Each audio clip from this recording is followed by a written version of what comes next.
Mic check, mic check. Okay, we should be live. What's up, everybody? Welcome. There's this press conference happening that I wanted to watch with you guys. I rewinded it back a little bit, just started. And it's regarding this guy that was executed today. And this guy is a serial artist. They're saying that he supposedly arred 12 women, I believe. And this is from way back in the day. So this guy, Wayne Nichols, or Harold Wayne Nichols, was born in 1961. In 1984, before I was even born, this dude was convicted of R-ing and burglary in Hamilton County, Tennessee, served prison time, and was released on parole. Then it says 1988 to 1989, Chattanooga, R spree. He went on an R spree and murder. So September 30th, 1988 is the first known attack. And the murder that sent Nichols to death row was the victim, Karen Pulley, 20 years old. She was a college student, lived with two female roommates in Brennard, Chattanooga. Nichols parked near the house, armed himself with a 2x4 he found nearby, entered through an unlocked bathroom window, found Pulley asleep, beat her unconscious with the board, arred her, and left. Pulley died that day or the next day from massive head injuries. Holy crap. And that was just the first event on record. Let me make sure we get this out to all the other platforms. We were on Rumble earlier, guys. So Rumble Premium. I have to get 5 hours in for the month. So I was doing that earlier today for 3 hours. And I was sent this story about this guy. Let me put a picture on the screen of this guy. Oh, 1 second. Then we'll get to the press conference. Let's see. Image. There we go. Not that. Property. This is the guy right here. He was executed today by lethal injection. Executed lethal injection. Serial artist. Started back in the 1980s. Well, yeah, 1984, convicted of R and burglary in Hamilton County. He served prison time, was released on parole. And then the first known attack and murder was this woman that he was put on death row for. Karen Pulley, September 30th, 1988. 20-year-old college student living with two females. He parked near the house, armed himself with a 2x4 he found nearby, entered through an unlocked bathroom window, found Pulley asleep, beat her unconscious with a board, arred her, and left, and she died the next day. Then October through December 1988, Nichols committed at least 8 additional R's or attempted R's in the Chattanooga area. He typically broke in through windows at night, targeted women who lived alone or whose roommates were away, and used weapons of opportunity, boards, knives, cords. January 3rd, 1989, the single most prolific night, in a 4-hour window. In one night, 4-hour window, this dude arred 3 women and attempted to R a 4th in separate home invasions. This guy, I mean, I don't know, compared to the Golden State Killer, I don't know if this guy was worse or not. The Golden State Killer from Cali. The guy was a former cop, the Golden State Killer. That's crazy.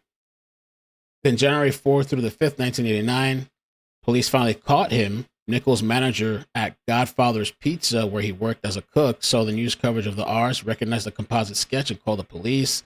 And there's that. Crazy. So the week of execution this week, right? We're going to get the press conference. He met with family between the 4th and the 10th, spiritual advisors. He became a devout Christian in prison and ministered to other inmates. How about that? Between the 4th and the 10th of December. December 10th, the day before his death, he had his last meal. He had a pizza, pepperoni and sausage, cheesecake, and sweet tea. I wonder if he was remembering his days back at the pizza shop. Then today, he was moved to the execution holding cell. Witnesses entered, which in this press conference, witnesses are going to talk. Media, victim, family members, spiritual advisor. He was strapped to the gurney. Brief statement, parts inaudible. Witnesses later said he asked for forgiveness and quoted scripture. So maybe he found God. I guess a lot of people find God in prison. At 10:05 a.m., he was given fetal barbital infusion.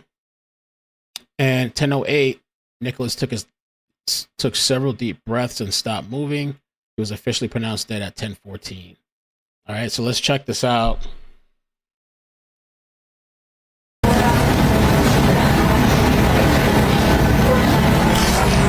Okay, if you all are ready, we will begin with the official statement from Commissioner Frank Strada, followed by Mr. Jeff Monroe, Karen Pulley's brother-in-law, and finally the 6 media witnesses.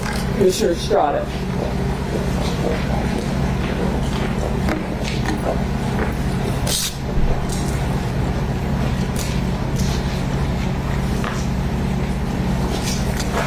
All right, good morning. My name is Frank Shaw. I'm the Commissioner for Tennessee Department of Correction. And today, by the order of the Supreme Court, the Department of Correction carried out the death sentence of Harold Wayne Nichols by means of lethal injection here at the Riverbend Maximum Security Institution. Inmate Smith was pronounced dead at 10:39 a.m. and his last words were, and I quote, "To the people I've harmed, I'm sorry. To my family, know that I love you. I know where I'm going to. I'm ready to go home." And this concludes my statement.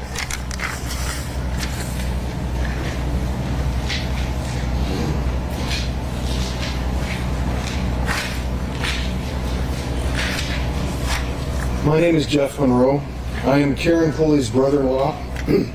Sorry. My wife Lisette is Karen's sister.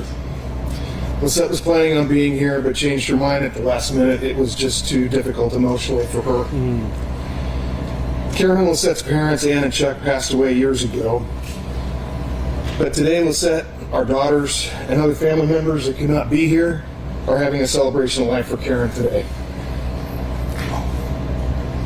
We wish to express our deepest gratitude to the officers and detectives of the Chattanooga Police Department, and in particular, Detective Richard Heck. Also, the team at the Attorney General's Office and the Tennessee Department of Corrections for their tireless efforts to seek justice for Karen. Their dedication has meant more to us than we know how to express.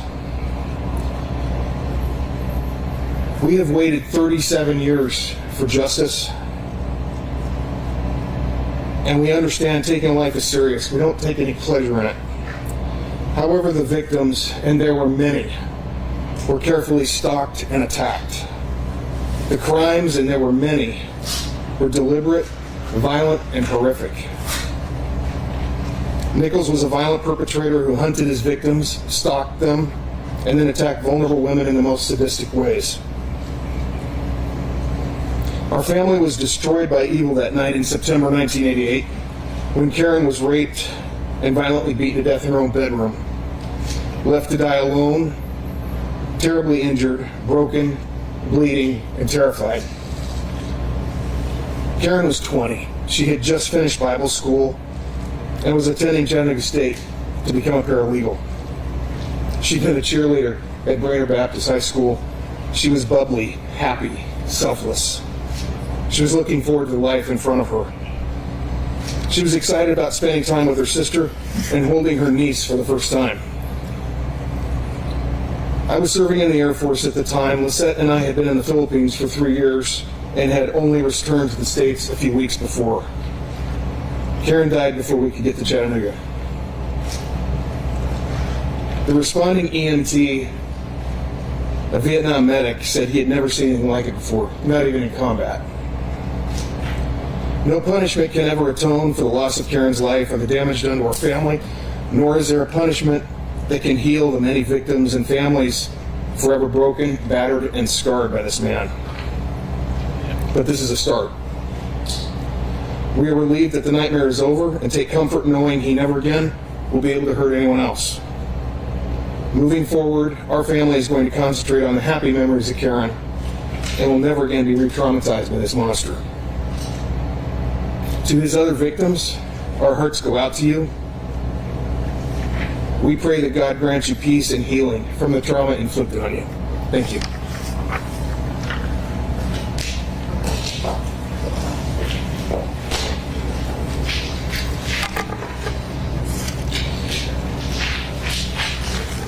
Hello, my name is Kirsten Fiskus, and I'm a breaking news reporter with the Tennessean and USA Today Network. They moved us from our holding room in the prison at 9:46 to the parole board. And then from there, at 10:17, we moved to the witness chamber. At 10:19, the lights went off, and we kind of sat in silence. Nichols' sister was present in the room with us, and she was very emotional about what was about to happen. At 10:24, we could hear movement in the chamber, and then the mic turned on and they did a mic check, and then we could kind of hear his spiritual advisor talking with Nichols very softly. At 10:25, the blinds opened and his spiritual advisor was on his left side. We had a view of Nichols from the right. His arms were outstretched. He had a sheet pulled up to about his belly button, and he was wearing a yellow prison uniform, and he had his black glasses on. His hands were covered by the sheet, but we could see that he had an IV in his right arm just below the crook of his elbow. And then from there, tubes flowed from his body to the wall behind him. They asked if he would like to give any last words at 10:25. And you've already heard them, but I'll repeat them. To which he said, "To the people I've harmed, I'm sorry. To my family, know that I love you. To my friends, I love each one of you. Beyond that, I know where I'm going, so I'm ready to go home." At 10:26, his spiritual advisor leaned down and said he was going to read to him from the Bible and read some prayers. And at one point, he commented that he was probably going to get emotional while he did it. Several times, his spiritual advisor did choke up, and he did let out a couple sobs. Nichols was tapping, it looked like he was tapping his right foot. As this was going on, he was reading his spiritual advisor at 10:28. Again, got emotional as he read to him, and Nichols nodded his head in affirmation. And then they moved to the Lord's Prayer, in which Nichols repeated the Lord's Prayer with his spiritual advisor. At 10:29, Hold on a second. The connection's acting up. Or is it fine? Let me see that it's stabilized. If not, I might switch over to the tunnel. I'll keep you guys here, but let's see. Oh, yeah. I'm going to switch it over, I think. I noted that Nichols nods and he's blinking, he's still breathing. And then at 10:30, his breath really quickened. He got very deep breaths, and he groaned, and he blew out air out of his mouth a couple of times, moving his mustache like this, twice. And then at 10:31, I noted that his breath slowed, almost to the point where there were no obvious signs of breath. I could not see his chest rising and falling anymore. At 10:32, It should reconnect. Let's see. a little door in the wall opened, and they put out what I think is a white rock in the door. And then about 5 minutes later, they closed the blinds. In the meantime, at 10:36, I noted that his face had gotten really bright red during the process, and at 10:36, it kind of paled to a purple. And then That's very descriptive, the details that she's giving. at 10:37, the blinds went down, but the mic was left on. And at 10:39, I noted that there was movement, and you could hear on the mic, and that there were some sniffles, who I presume was his spiritual advisor. And then out of thin air, there was a man who just said 10:39, came on over the mic and said the sentence has been carried out, and asked the witnesses to leave. And from there, we left the room.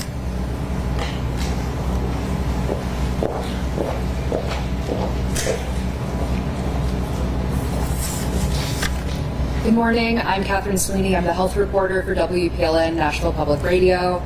I'm going to repeat a lot of things that you just heard from Kirsten, so I apologize for that. At 10:25, the curtain opened. We heard the last statement. I won't rehash that. There appeared to be a wound on the arm that we could see from the witness stand, and there appeared to be some blood around the IV site. At 10:27, I noted that his one foot was moving. It seemed to be going back and forth. Jeez. That would have been the right foot closest to us, not the left foot. It seemed to be still. At 10:28, he was nodding along with his spiritual advisor, and I noted that his foot began shifting again. The sheet was pulled up to his restraints. Oscar Franklin Smith's sheet was not pulled up that high. Byron Black's sheet was pulled up that high for about half of the execution, and then somebody in the room pulled the sheet down further, but Harold Wayne Nichols' sheet remained high the entire time.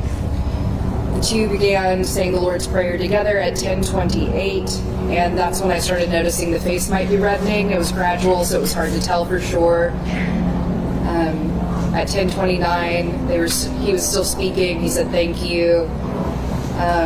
At that point, somebody's breath was coming over the mic. It was hard to tell whether it was his spiritual advisor or his at that point.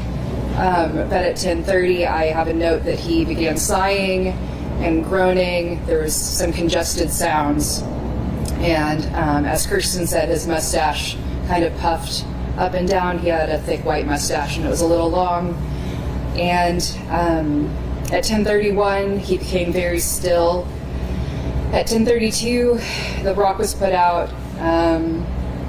There was a clicking sound at 10:34. I couldn't identify it, and a mechanical sound shortly after. At 10:35, I noted that he seemed more purple than red.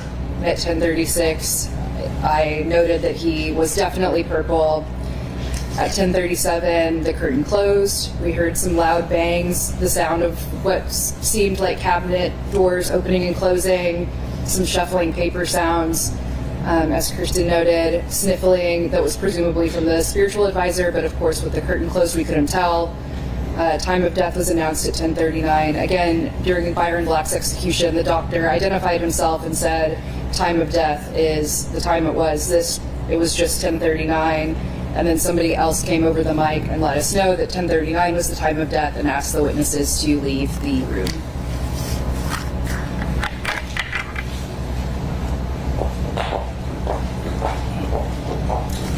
Hello, my name is Michelle Herron. I am an anchor with Local 3 News, which is the NBC affiliate in Chattanooga, Tennessee. I'm going to also repeat what others are saying, but from my perspective, what I witnessed, the curtain went up at 10:25. Mr. Nichols said his final words, which I won't repeat here. Then the spiritual advisor read from some verses from the Bible, and Mr. Nichols was emotional during that time and nodded his head. I also saw his right foot kind of moving. Then the spiritual advisor moved on to reading the Lord's Prayer, which Mr. Nichols also recited along with him. Again, both the spiritual advisor and Mr. Nichols were emotional at that time. Bringing us now to around 10:28, I did notice the Mr. Nichols' chest going up and down, and his face did turn pretty red. It was noticeable. I also noticed around 10:30 there was a little bit of moaning and heavy breathing, and I also noticed the air pushing out of his lips. It also sounded almost congested or like a snoring for a little bit. And then at 10:31, I noticed his feet weren't moving. I didn't see any more of the chest going up and down. I didn't see any more movement out of his mouth. From my perspective, I was not able to see the rock being put out, so I'm not going to speak on that. I don't know when they started the injection and when it was finished. I did notice the sheet was pulled up about halfway across his body. His right arm was out, and we could see where the IV was to around his mid-arm. We did see a little bit of blood around that IV site, and I think that's it. I also noticed, I noted around 10:36 that he was losing color in his face. He turned pale and then started to turn blue and then purple. The curtain went down at 10:37, and then at 10:39 is when the announcement came over for the time of death and that the execution had been carried out by the state of Tennessee. Thank you. Hello, everyone. I'm Nick Hill with WDF News 12. That is a CBS affiliate in Chattanooga, Tennessee. So I'll repeat a lot of what you've already heard so far today. So we were moved into an adjacent conference room around 9:46 a.m. Waited there for about half an hour until we were moved into the witness room. That was roughly about 10:19 a.m. We sat there in the dark for about 6 minutes until the curtain raised up at 10:25 a.m. He was laid back on the gurney the entire time. As the others have mentioned, he had a sheet up about halfway between his belly button and chest that stayed constant throughout the entire execution, and the chaplain was with him the entire time. Of course, they've mentioned his last statement: to the people I harmed, I'm sorry. To my family, know that I love you. To my friends, I love each and every one of you. I know where I am going. I am ready to go home. And at that point, the chaplain went into several liturgies, several prayers. One of those was Psalms 23, which, as the others had mentioned, he was repeating back to him. One thing I noticed during this was roughly around 10:27 a.m., it sounded like Nichols was crying during this back and forth of reading the prayers, saying, I'm sorry. And I think I heard that about 2 to 3 times. And the chaplain was also getting emotional during this time. And after Psalm 23 and I'm sorry, the Lord's Prayer was read, which is the last time I heard any words from Mr. Nichols. And about that point, around 10:30, you could start to hear groaning and grunting. But after, when we reached about 10:31, could not hear any more noises from him. Did not see any more movement from him after 10:31. And he kind of sat there for a couple of minutes. As the others had mentioned, you could see the color slowly receding from his face. I noticed especially around 10:36, 37, you can start to see a little bit of that purple color, as others have mentioned, coming into his face. And then the curtains closed at 10:37. And at that point, we waited for 2 more minutes until they came with the intercom at 10:39. We just heard 10:39 a.m. And then we heard the voice, the order has been executed. Now, I can't mention about the rock and some of the other stuff that some of the others have mentioned, because I was a little bit further back and couldn't see some of those details, but that is what I've got for you.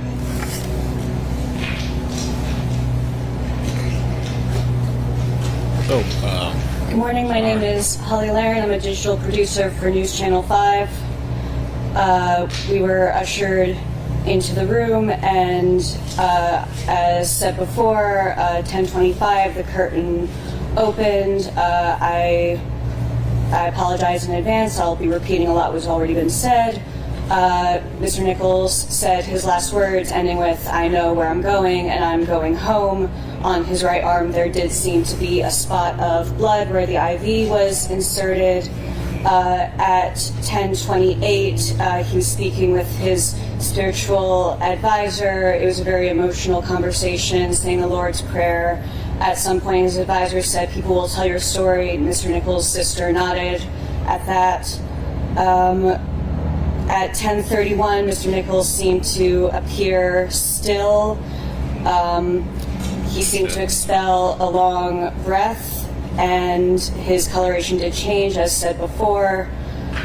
At 10:37, the curtain closed, and at 10:39, the time of death was reported. I also was not in a position to see a rock being moved, but I was able to see Mr. Nichols' face and his advisors. It was,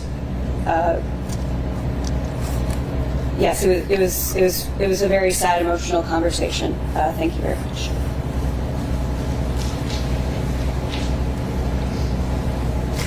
Hi, I'm Travis Lawler with the Associated Press here in Nashville.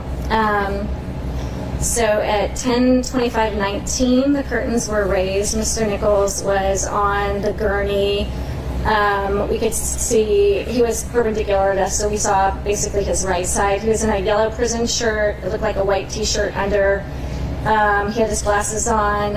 We could see the IV inserted. As people said, it did look like there was a little blood at the insertion site. His chest was strapped down with what looked like a sort of 6-point restraint, looked like a seat belt almost, with the big buckles and black webbing. His foot was twitching, as other people said. There was a second line that looked more like a coated wire that you could see going under his shirt. I think was perhaps that attached to the EKG, but I don't know for sure.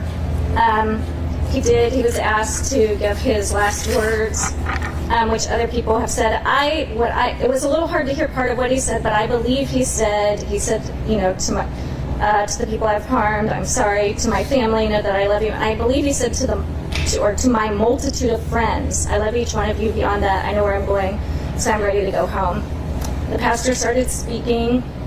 He was reading from the Bible. He said, this is Jesus speaking, and recited some Bible passages. Then he said, I'm going to say Psalm 23, which you know, and he started speaking, the Lord is my shepherd, and Mr. Nichols started speaking with him, and they both were sort of choking up a little and tearing up. And then at 10:28:30, the pastor said, let's recite the Lord's Prayer together, or I don't know his exact words, but something along those lines, and they started reciting the Lord's Prayer, Our Father who art in heaven. And when it got to the Amen, I could hear Nichols I could hear him very well say Amen, and he was nodding his head, and the pastor was nodding. The pastor had his hand on Nichols' shoulder, this left shoulder, and was standing behind him from our perspective, and they were nodding at each other, and they were sort of continued talking softly. I couldn't hear everything that they said, or I couldn't hear most of what they said, but I did hear the pastor say, go in peace, my friend, I love you. And Mr. Nichols was nodding at him, and at one point he said, you'll be looking down on us, I know that. The pastor said that. At 10:30:18, we could see Mr. Nichols take a very large breath, and you could see his torso rise up. And then he took a series of these sort of huffing breaths that people said it sort of maybe a snoring or snorting kind of sound, and you could literally see his mustache rising, like he's breathing through his mouth. About 10 breaths along that, like that, and then it became harder to tell whether he was breathing. His breaths became much shallower. And then at 10:33:35 was when the rock was placed outside, this little sort of flap that we think signals the end of the chemicals being pushed, but we don't know for sure. His skin did change color. I definitely noticed it turned kind of purplish. 10:37:35, they closed the blinds, and then at 10:39 we heard the announcement of death declared. So, although they didn't say that, all they said is the time is 10:39 or something like that. So, anyway. A little odd. Interesting to see. I mean, all these details, his last breaths and the changes of color and his crying and blah, blah, blah. Like 10, 15 people telling the same story. For those who have witnessed before any differences between this one I guess it was like 4 people. Yeah. As I talked about a little bit, the sheet was pulled up a lot higher than it had been before. It was all the way up to the restraint. So we could still see the IV injection site, but pretty much the whole forearm was hidden. And for anybody who wasn't here for the last couple, we could see both Byron Black and Oscar Franklin Smith's hands. They were covered in what appeared to be kinesiology tape. We could not see Harold Wayne Nichols' hands. I think that was the biggest takeaway that was different for me. I did not witness the last one, but I witnessed the first one, Oscar Franklin Smith, and I commented to them that this one felt very fast compared to the first one. I don't know if it was just because they hadn't done one in a while for Oscar Franklin Smith, and then the hands where you could see that they were bound up for Oscar Franklin Smith, but this time we couldn't even tell that because the sheet was pulled up over his hand. Yeah, I think I also was at the Oscar Smith one, and I think that was the first time that they had allowed a spiritual advisor to be in the room with him, and she spoke for a long time. I mean, she spoke for a long time, so I think that is part of why that one was longer. And also with Smith, I didn't see that. I mean, he did. You know, he just sort of seemed to sort of gradually fade away. I don't recall seeing the big huff and hearing the noises that I did with this one. So I don't know what that means, but it's just different. I agree with Travis on that. I don't think that I remember seeing any kind of distress in Smith. And Byron Black, obviously, he said, one of y'all just said he was crying. He was hurting so bad and was groaning. There were no obvious signs of that with Harold Wayne Nichols, he didn't say I'm in pain. It wasn't as explicit. It could have been that he was emotional, but he was showing signs of difficulty breathing. That could be from crying. It could be from something else. We're not sure.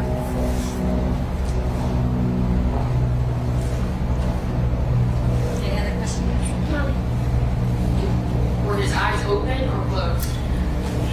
So I noticed they were open pretty much the whole time, but from the level that he was at my eyesight, it was kind of hard to tell if he closed his eyes completely or if they were very heavily lidded. So it was hard to tell if he closed them completely. I'll also add the people who are being executed are perpendicular to us, so we don't see their faces full on, and that makes it a little more difficult to see details like that. And he was wearing his glasses, which I think also actually obscured his eyes a little bit from my perspective where I was sitting. Yeah, because I'm going to estimate probably 10, 15 feet from us, and like I said, if you look forward ahead and you're looking at a 90-degree angle, it's kind of difficult to notice that particular detail. I feel like this was brought into question a lot, especially with the protesters. And reports say, though he expressed remorse at trial, he admitted he would have continued his violent behavior had he not been arrested. That was back in 1990. Watching that, do you feel that his words and his tears were of remorse, or do you feel as journalists, though he's been caught and he's going to die today? Well, it's a hard question to answer, but you know, I mean, you can never truly, and you can't get into the mindset of anyone in that position.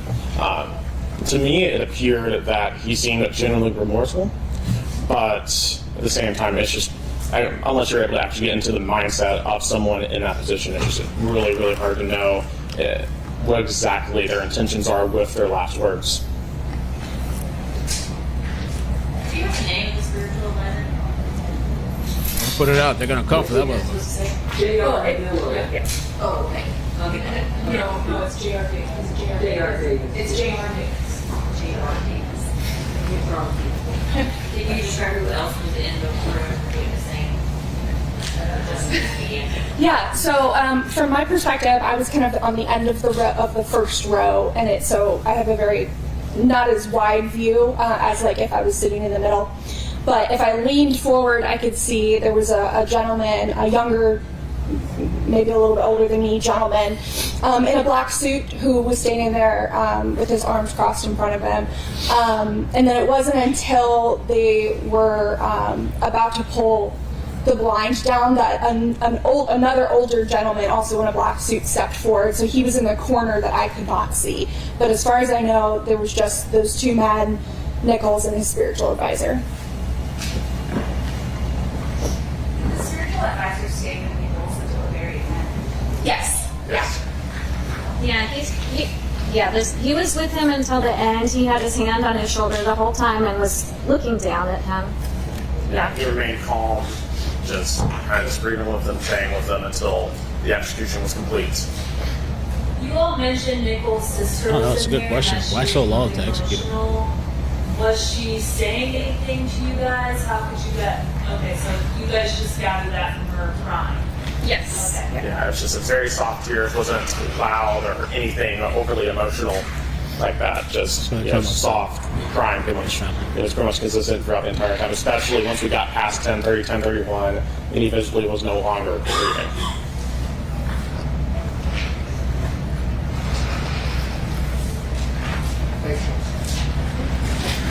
Thank you. So this concludes the news conference, but you all can return to the media staging area at the end of the parking lot if you want to interview or talk to some additional witnesses who are there. And then you'll have 1 hour to leave the property, 1 hour from there. Okay, so the question about why it took so long, which is a good question. Good question. It says here, okay, it was executed today, December 11th, 2025, exactly 36 years and 11 months later. That's an unusually long time, even by modern U.S. death penalty standards. The national average is between 20 and 22 years. Quite a while. Between 1989 and 1996, 7 years, initial state appeals, direct appeal, plus post-conviction in Tennessee courts, normal length for death cases. 1996 to 2006, federal habeas corpus in U.S. District Court, Middle District of Tennessee, and Sixth Circuit Court of Appeals, multiple rounds of briefing and evidentiary hearings. From 2000 to 2010, from the 2000s to 2010, 15, well, it says 15 years, but it's really 10 now. Successive petitions claiming intellectual disability, ban execution of the intellectually disabled. Oh, Tennessee courts repeatedly found his IQ from a range of 80 to 90 and adaptive functioning did not meet the legal threshold, but the litigation dragged on for years with expert battles. So they were battling over his IQ apparently for a long time. Then from 2010 to 2018, Tennessee essentially stopped executions entirely, only one execution between 2009 and 2018, while it switched from electrocution to the 3-drug to just 1 drug, phenobarbital. Lethal injection lawsuits froze all death warrants, including Nichols, so he was saved for a little bit. Then 2018 to 2022, Tennessee resumed executions in 2018, but only carried out 7 in 6 years. The state scheduled inmates in rough order of sentencing date, but Nichols kept getting bumped back because other inmates exhausted appeals first. Then COVID-19 slowed down the courts, clemency hearings, postponed death row movement restricted. And the final round between 2023 and 2025, Nichols filed another protocol challenge. Phenobarbital causes pulmonary edema and its cruel punishment. Courts rejected it, but brought another 18 to 24 months. And then he tried clemency, which Governor Bill Lee denied in November this year. And then today he's deceased and dead. Now, the Golden State Killer, I was kind of wondering about the comparisons between them. The Golden State Killers still, they're both monsters, but they're not even kind of like close. Where was it? I had it over here somewhere. Where are you?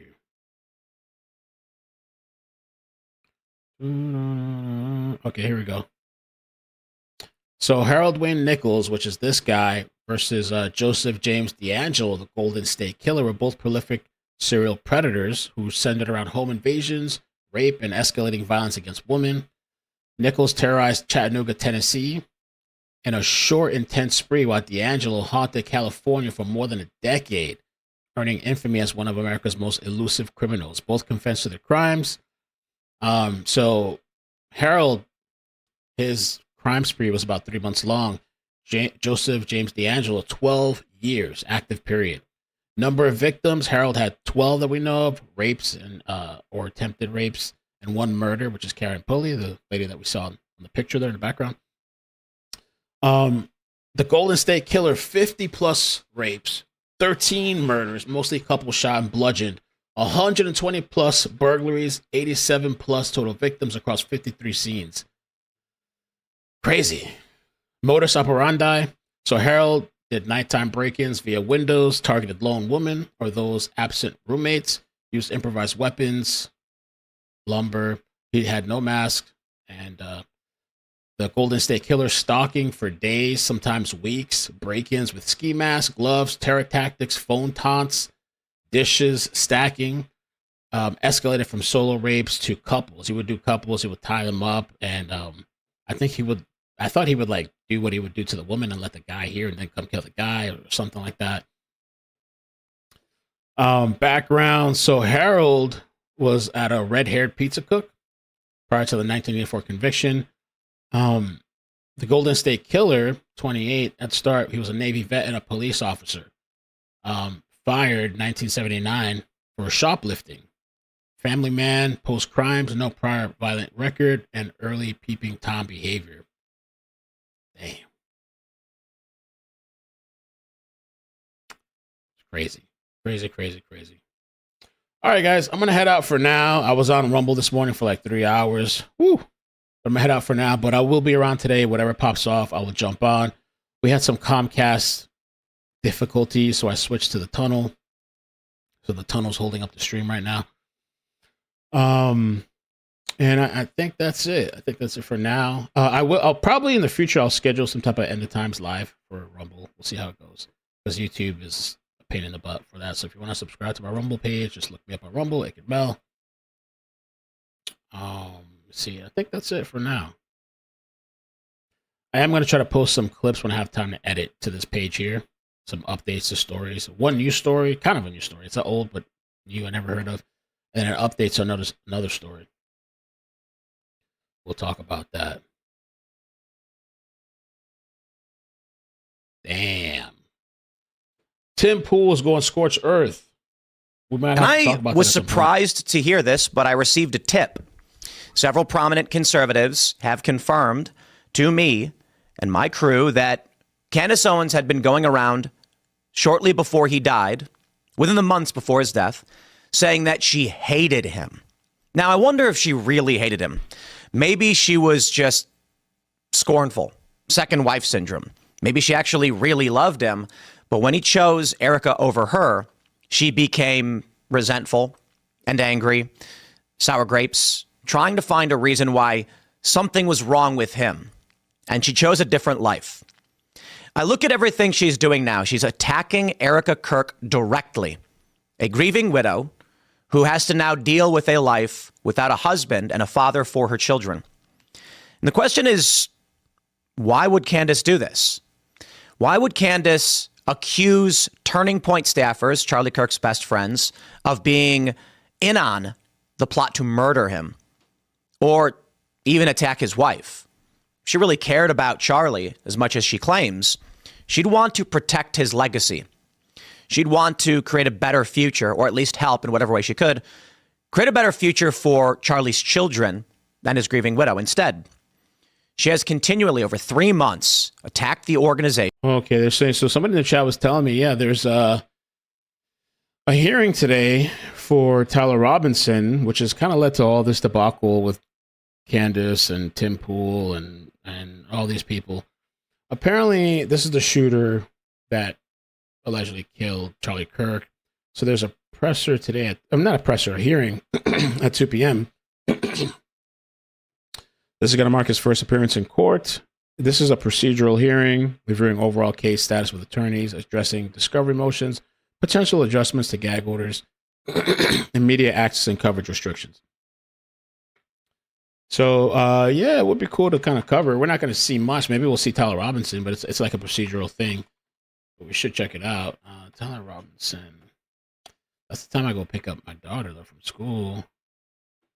I might have to get on after.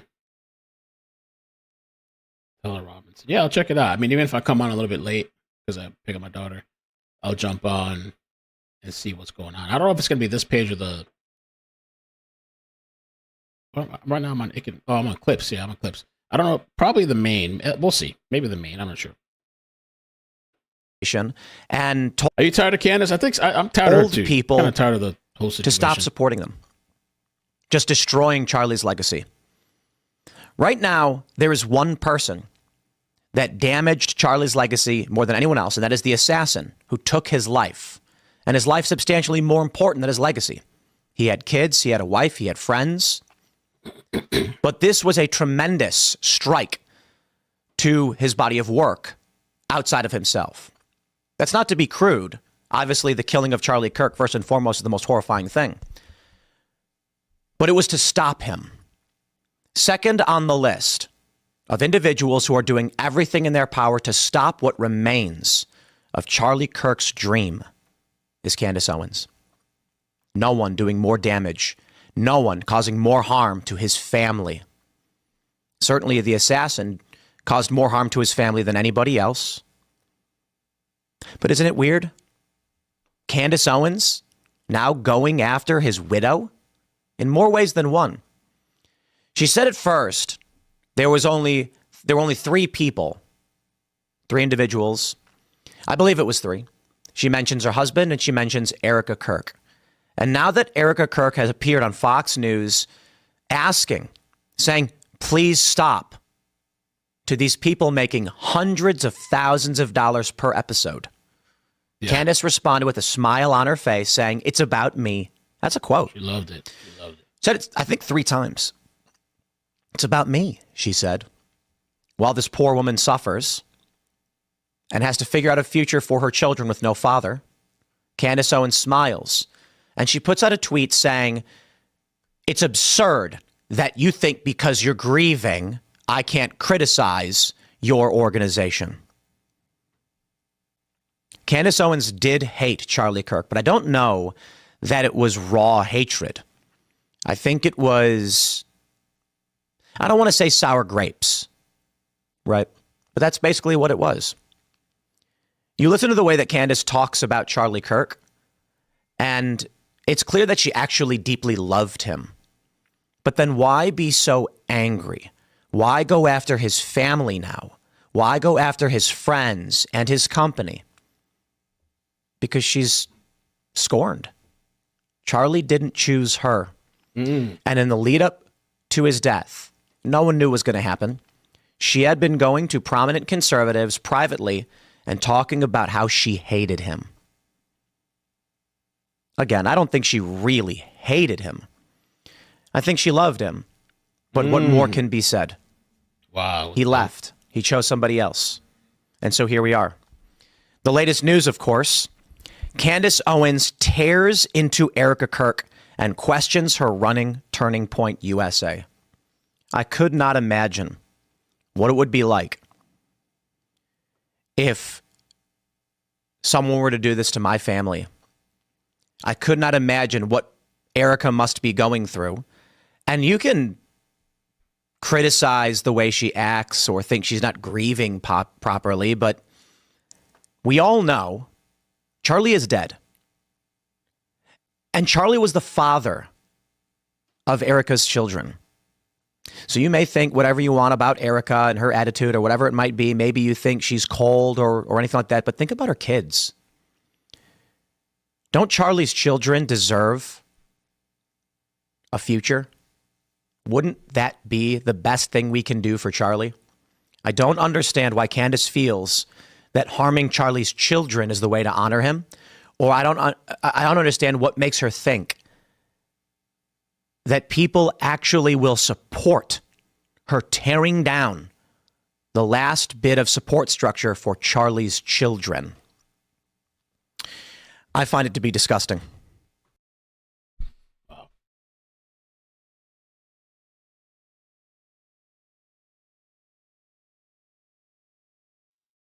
Yeah, that whole situation is crazy. So I'll see if I can get the Tyler Robinson thing for us.